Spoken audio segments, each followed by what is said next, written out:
How's it going? Thralls Metal here again. I am Necrotic Nick, and I decided to go back and do the underrated albums again. I'm still going to continue on with death metal, except we're going to go into the early 2000s this time. And I'm probably going to continue on with that theme until, the more modern age, or at least the early 2010s. I'm probably going to be covering some other ones after that, thrash metal, black metal, grindcore, etc.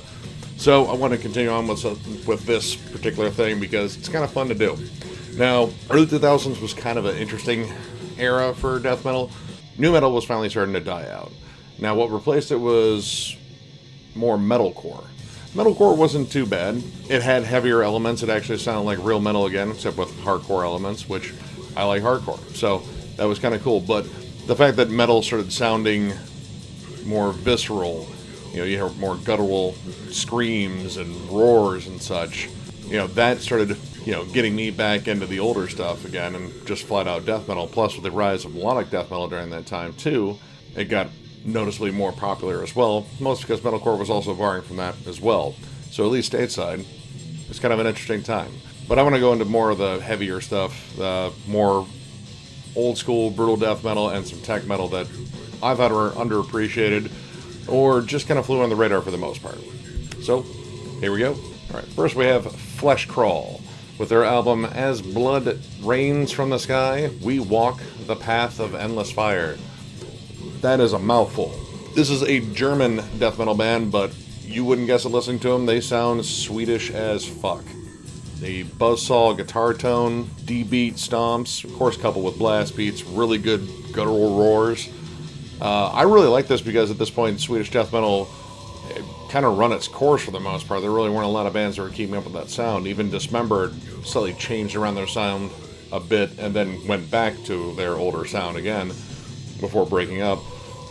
But this was just a refreshing sound, and actually getting to see these guys live, they are incredible live. I think it's underappreciated because I think Flesh Crawl doesn't get a lot of respect. They kind of pretty much, I've heard a lot of people just call them like an Entombed or a Dismembered tribute act. But I think they're a solid band, and if you ever have a chance to check them out live, they're incredible. This is a solid one. It came out on Metal Blade in 2000. And, just jam it. Check it out. It's an underrated gem, in my opinion. Goregasm Bleeding profusely. This was their first full-length album, I believe. I think they had an EP or a demo before this. This is a brutal death metal band from Indiana, and if you're a fan of Dying Fetus or even Suffocation, this might be right up your alley. Definitely some Cannibal Corpse-esque riffing in here. Just straightforward, brutal death metal. Lots of fucked up themes. Mostly torture and ultra-violence and some weird sexual stuff, of course. Lesbian stool orgy and fisticunt, my bad. Definitely let you know what these guys are about. I think they're underappreciated because naturally a band like this with such extreme subject matter tends to fall under the radar. And, they don't have the markability of a name like Cannibal Corpse. Goregasm has a lot of sexual stuff in there too, so you're already kind of narrowing your fan base just a bit because some people just don't get into that. I've run into people that really, really are repulsed by just even names like that. I digress. But, awesome band. Definitely check them out. I really like their later releases too. Apparently they had one that came out in 2014 that I missed out on. But yeah, for a band that's been around for a little while, they don't have a lot of releases. That might be another reason why they're underrated. They just don't have a lot of stuff out there. Anyway, check them out. They're really fucking good. Anata, Dreams of Death and Dismay. This is a Swedish tech death band, and they are awesome. One of my favorite albums was their last one, which they haven't put out an album since 2006, I believe. And that's one of the reasons I think they are underrated. They don't have a lot of material for a band being around since, I believe, the late 90s. I don't know what the holdup is. I looked into it. They're still listed as active on Encyclopedia Metalum. But, again, not a huge body of work. But this is really, really good tech death, and in the sense that it's also very melodic. There's a lot of almost classical composition in this, too. Like, it's not just a blur of notes and such. It really focuses a lot on melody. There's some interesting vocal choices on some of the tracks where the frontman does a almost kind of yell, which really didn't strike me as very catchy, but the rest of it is incredible. I really love this album. I love all their albums, and I really wish they'd make some new ones. But yeah, Anata, definitely check these guys out. Check out their entire catalog. They're amazing. Spawn of Possession, Cabinet. Another Swedish band, also Swedish tech death. These guys are more along the lines of a far heavier, more brutal style. Plenty of melody in here, but it's more along the lines of a band like Necrophagist. Just biting, nasty, heavy tech death. They've been split up for a while. I guess they split up in 2017. I believe the frontman and guitarist is a member of Alkanoid, which is an awesome tech death, prog death supergroup with members of Obscura. And I believe he also played in Obscura as well. But yeah, these guys are underrated because they broke up really soon into their career. This was their first album, and it came out in 2002. And they were only around for 15 years and only had 4 albums. They had a second album. They had a second album with Relapse planned, which that was where they signed for their last album in Curso, which I thought was really good. But they broke up before it even was finished, and that was all she wrote for this band. So yeah, if you've never checked out Spawn of Possession, it's really good stuff. Very fucking technical, but there's some really cool guitar wizardry and just technical play throughout. Awesome band. Blood Red Throne, affiliated with Suffering. This is a janky bootleg that I have of this. Doesn't even register in Discogs. This came out in 2003, I believe, and this is an awesome death metal band from Norway. They have plenty of releases, but they've always seemed to fly under the radar, mostly because I think Norway is more known for one particular style for the most part, which is black metal, and that's a big thing there. Death metal was always kind of a second tier one, maybe even third tier.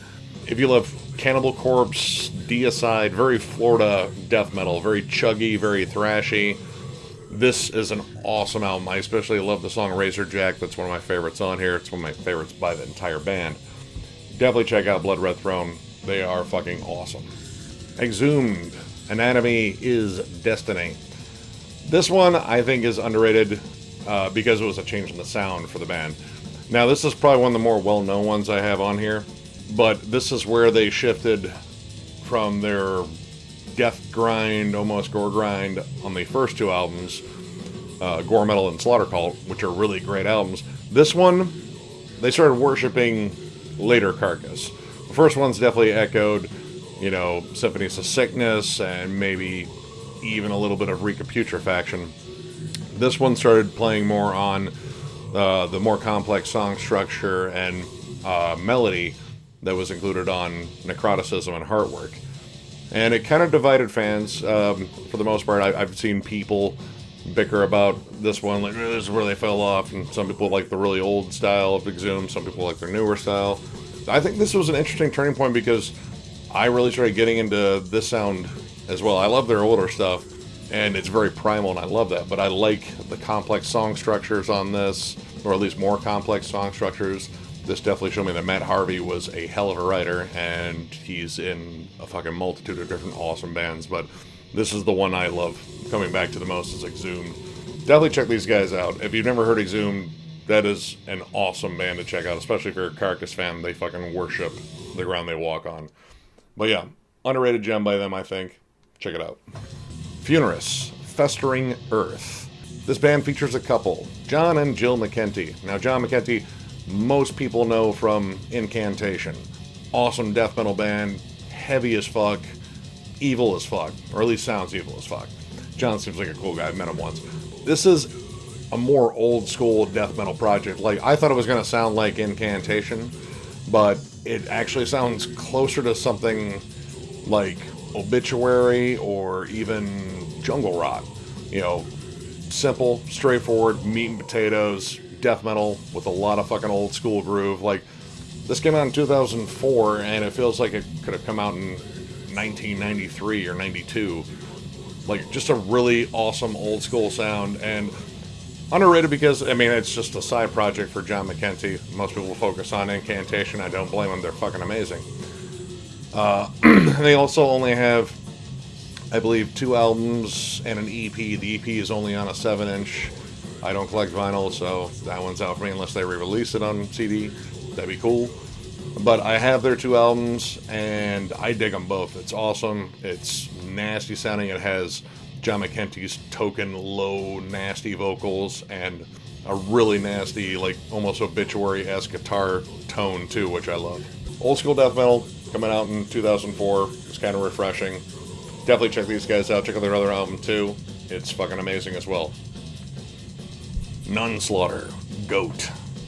I fucking love these guys. It is very thrashy, straightforward, almost kind of punky death metal. Like, a lot of these songs are really short on here, and there's this sort of self-aware over-the-topness about NonSlaughter where it's just, we're throwing weird shit in your face. Like, there's songs on here called Satanic Slut, The Guts of Christ. It's, you know, almost kind of like a grindhouse movie sort of thing where, like, you know, just like occult imagery and yada yada yada. I think they're always underrated. Like, I don't hear enough people talk about NonSlaughter. These guys are a lot of fucking fun. And, you know, one of those bands that have just stayed very much in the underground. Now, the thing with them is they have a ton of releases. A ton. And not many when it comes down to a full length. They do splits all the time. They do 7 inches all the time. You know, CD, like, you know, little CD EPs, I believe, collections, like 2-discers on fucking CDs, which I have, and they're really good. It's just a lot of stuff, but some of it is really hard to find or out of print, and I think that kind of contributes to their underground status. But yeah, NonSlaughter, definitely check these guys out. They're a fucking load of fun, and I adore this album. It's fucking great. Severed Savior, Brutality is Law. This was I believe they're still around. I'm not really sure. It says they're active, but once again, this is another band that hasn't released an album since, I believe, 2008. So we're over a decade without a release, contributing to their underground status. They only have 2 full-length albums, and I think an EP. And it is straightforward, technical, brutal death. Like, very chunky, very riff-oriented, just chugs and fucking squealing leads and deep guttural vocals. I really like these guys because they also, like, pack a lot of groove in their songs too. Like, there has a dying fetus sort of feel. Like, just when you think you're getting lost in a blur of blast beats, they give you a nice groovy, chunky moment to get into. There's really not much to say about these guys just because there really isn't much by them, but get what there is because I think it's really fucking good. Like, if you like brutal death and technical death, this is a pretty good mix between those 2 styles. So, check them out. Severed Savior. Good shit. And finally, we have Phasm, Hate at First Seed.